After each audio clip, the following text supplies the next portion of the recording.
Have you had a bad electronic music gear experience? Look for the positive takeaways. Freebie.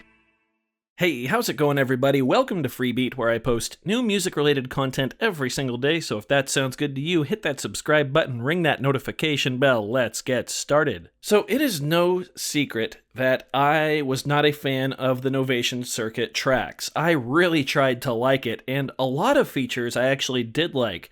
The form factor, the button layout, the workflow even, were all excellent. However, there were a few major deal breakers for me, the biggest one for me being the fact that while you do have 4 different drum or sample tracks, because of just how the circuit tracks works, each of those tracks get their own set of patterns to sequence into rather than sequencing into one pattern. See, while I do like all of my drum tracks or parts to be completely separate from each other, I like them to all be sequenced into the same pattern, like you find on the model cycles here, or the OPZ, or any other number of groove boxes. This ultimately led me to my decision of returning the circuit tracks after only having it for a week or two. However, a few months later now, I find myself realizing that there is a huge positive takeaway that I have grabbed from my circuit tracks experience that I would like to share with you all today. So if you don't know, I have been an acoustic drummer for over 2 decades.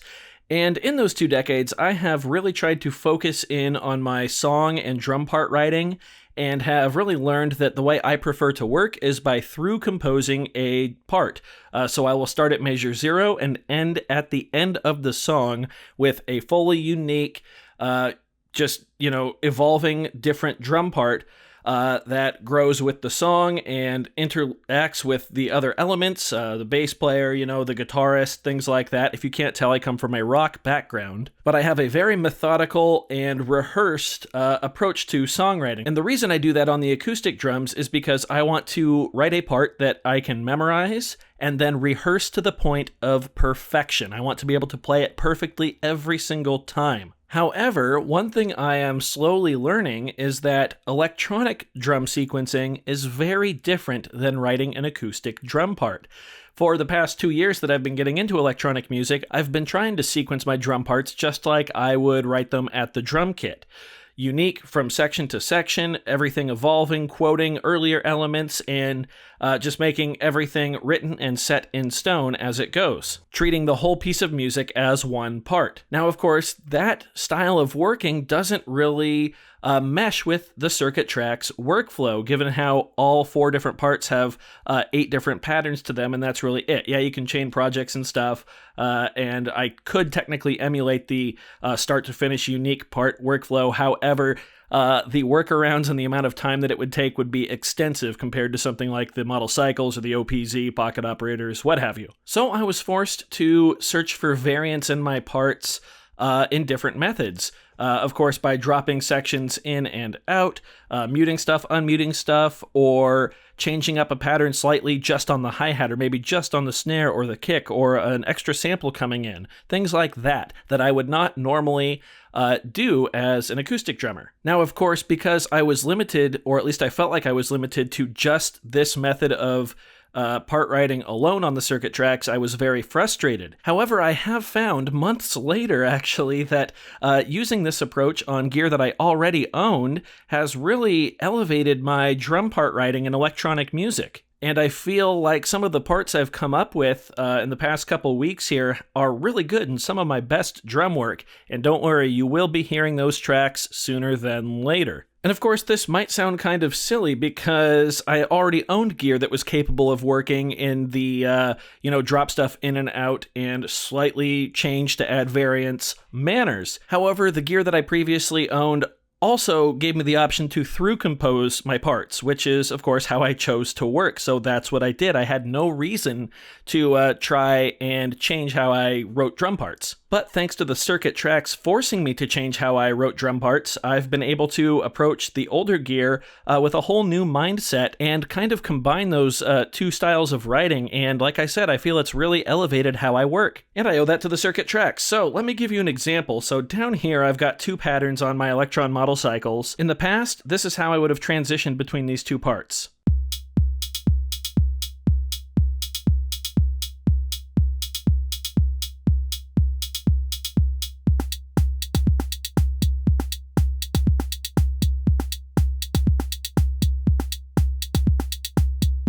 But now, based on what I learned from the circuit tracks and that positive takeaway from that experience, I would instead build this pattern up like this.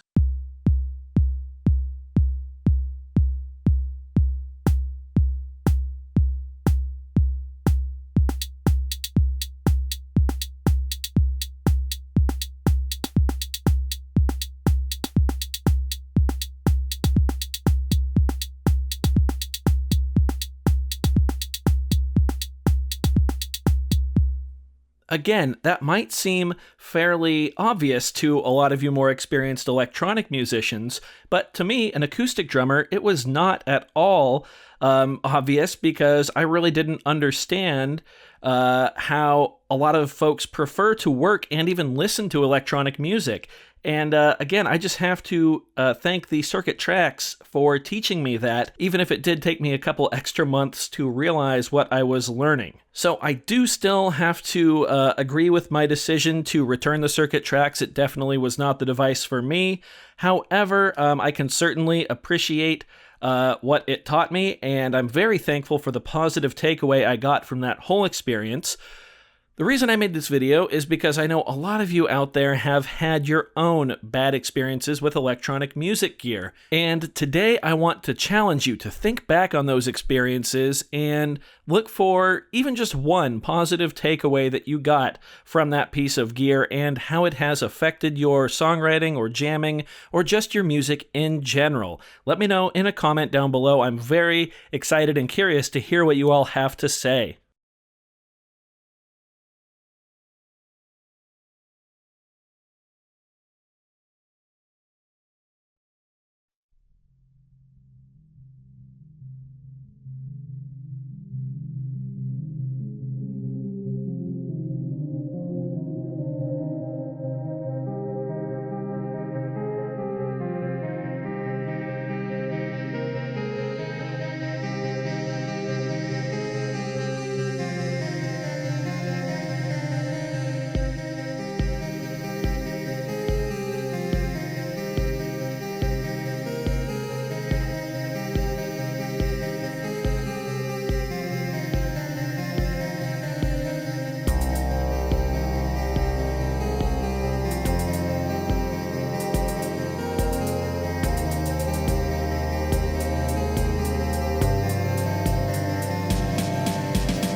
So as the maintenance crew outside boots up its leaf blowers and machinery and whatnot, I do hope that you found this video helpful. If so, be sure to leave a like on it. If not, you can always leave a dislike. That's okay too. Doesn't hurt my feelings, just makes me try that much harder next time. Either way, be sure to hit that subscribe button, ring that notification bell. Thank you so very much for being here. Thanks for watching. We'll see you next time. Bye.